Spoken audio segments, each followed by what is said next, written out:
Oh my god, it has been snowing like crazy and we love this kind of weather. I mean, we are in mid-November and Lofoten Islands is totally white. We are already in this Christmassy atmosphere. And talking about Christmas, today I'm gonna be showing you something truly special in the Norwegian tradition. I'm gonna show you the process of the Lutefisk, a Christmassy dish that Norwegians love. And what I have behind is the fish factory, the place where they catch and prepare the Lutefisk. So let's go together to get the fish I'm gonna eat tonight at the restaurant. Let's go.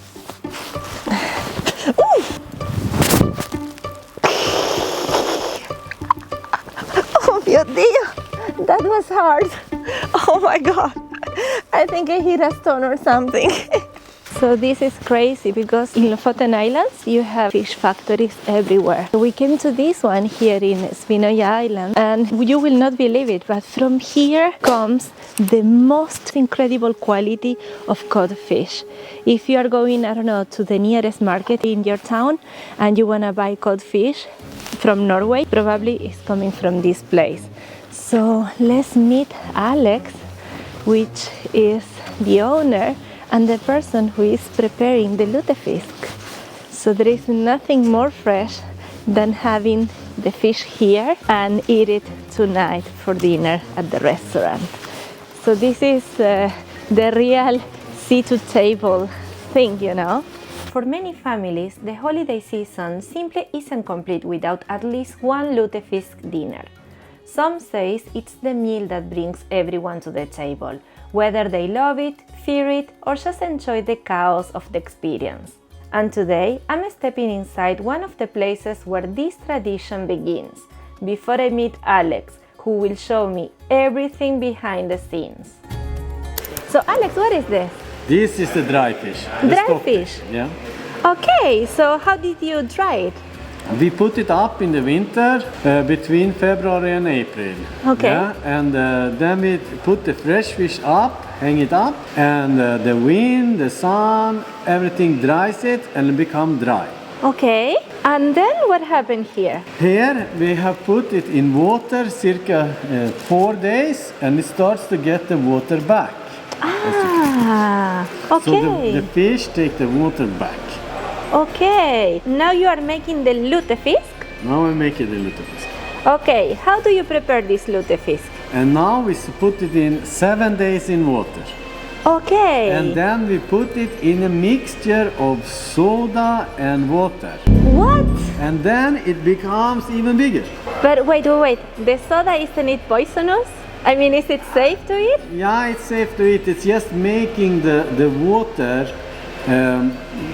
so the fish can take more water in. Okay. The soda makes the fibers in the fish open up more.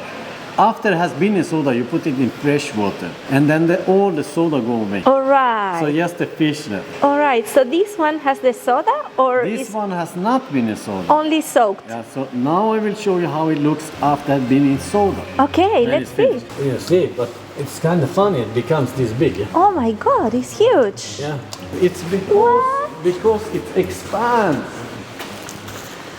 No way. And the texture is kind of It's more like soft. It's more like jelly, but it's still firm. You know, it's still good texture. Still has a fish texture, but it's more like soft. soft. Yes, I can see that. So see, guys, this is the process from dry to rehydrated to soaked with Soda. soda. It's soda. Soaked Now with it soda.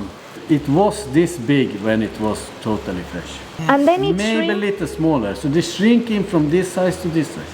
This is crazy, guys. It's like, I don't know, 5 times smaller. Exactly.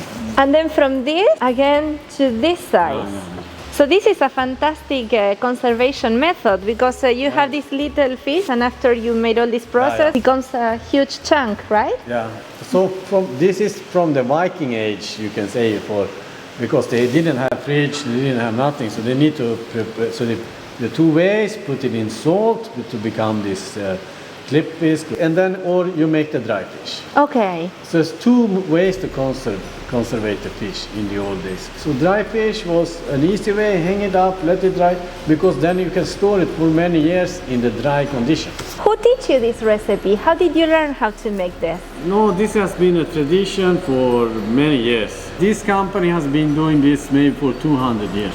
And what makes this cod so special? Because this cod is growing up under the ice, under the North Pole, in the Barents, in clear, crystal clear, nice water, and it eats also shrimps, small crabs, and small, very, very clean food. Okay. So it becomes, and it swims from the North Pole here. That means it's very active, it's very strong, a very firm meat, nice white meat. Yeah. Okay. Because it's swimming so long. It comes to Lofoten and we catch it. You catch it, you dry it, and then you prepare it. So this is basically from sea to table. From sea to table. So guys, we are back here at Børsen. You know, this is my favorite restaurant here in the Lofoten Islands. And as you know, Alex already delivered the fish today. So now we are actually going to taste the Lutefisk. So let's go inside. Let's go. It's cold. I'm a bit anxious about tasting this fish. I mean, we need to really trust Alex and also trust the chef. Because knowing that the Lutefisk has been soaking in caustic soda for so long, and I really hope he really cleaned it. Otherwise, I don't want to get poisoned. No, I'm just overthinking. I think it will be just fine. As I told you hours ago, I have been watching this fish in the most stiff form, and now I'm gonna taste it, finally, the real Lutefisk recipe. So I'm so excited to see what the chef is preparing. Norwegian flatbread is so iconic in the Christmas table because it goes so well with these traditional dishes like lutefisk, pinashot, and many others. So usually, if you go to a Christmas table in Norway, you will find this flatbread to eat with some butter or with sour cream. I think it's super nice and crunchy. Tasty. Wow, so here we have the lutefisk, guys. Oh my god, the texture is definitely so different than what I saw today at the fish factory. I thought it was more like jelly-like texture, but now cooked is way more firm, right? It's not so strong. It's kind of a neutral smell. I'm gonna taste it first like this, and then I will add all these toppings because I will show you guys what we have here is pea puree. So basically the waitress told me to make the plate myself. So we have a little bit of pea puree. Then I'm not a big fan of bacon, so I'm not gonna use it. Potato. And then here comes the weird part. You remember this one? So this is the brown cheese. Probably you saw me eating brown cheese in another episode. This is something that I could eat it in breakfast. I never thought that Norwegians eat fish with this one, but today we're gonna eat it. So a bit of brown cheese like this. I don't know if I'm putting too much. Okay. And then we have here some mustard, which by the way smells so nice. Should I put it on top? Maybe. And then we have here some syrup. I'm also not a big fan of syrup, so I don't know how the syrup will go with the fish. Oh my god. Fish and syrup. Let me know in the comments, guys, if you would eat this kind of fish with syrup. And now, let's taste it. This is a mixture of everything with everything. And you know what? Let's put some bacon as well. Let's follow the tradition. Oh, I don't like bacon. Okay, let's go for it. So bacon, lutefisk, brown cheese, syrup, and pea puree. Let's go. It's a very good combination. I never thought I was going to eat fish with syrup. It's kind of salty and at the same time a bit sweet.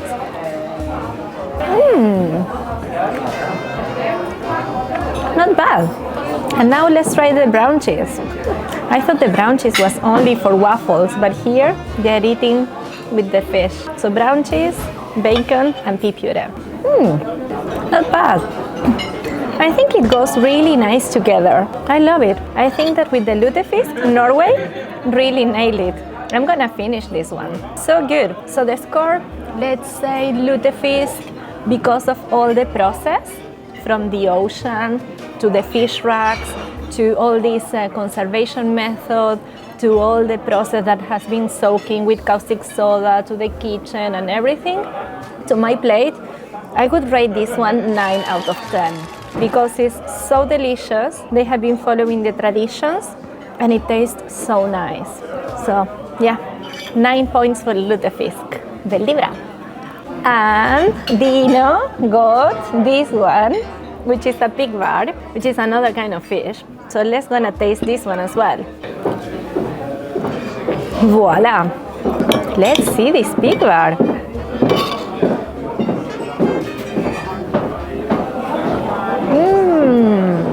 The sauce is amazing. The fish tastes so delicious. Børsen, you nail it. This one is also so good. Wow. I'm gonna eat both. And guys, we got here krumkake med multer.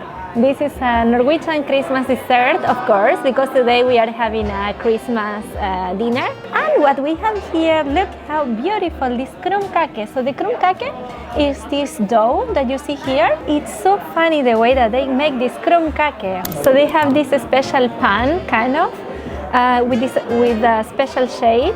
So basically they put the dough on this special pan and they make this huge krumkake, it's called. This crunchy, sweet dough, and then inside there is the multebær cream. If you don't know what multebær is, you should check my video where we went this summer to pick this multebær or cloudberries with a local from here. So yeah, basically you eat it like this.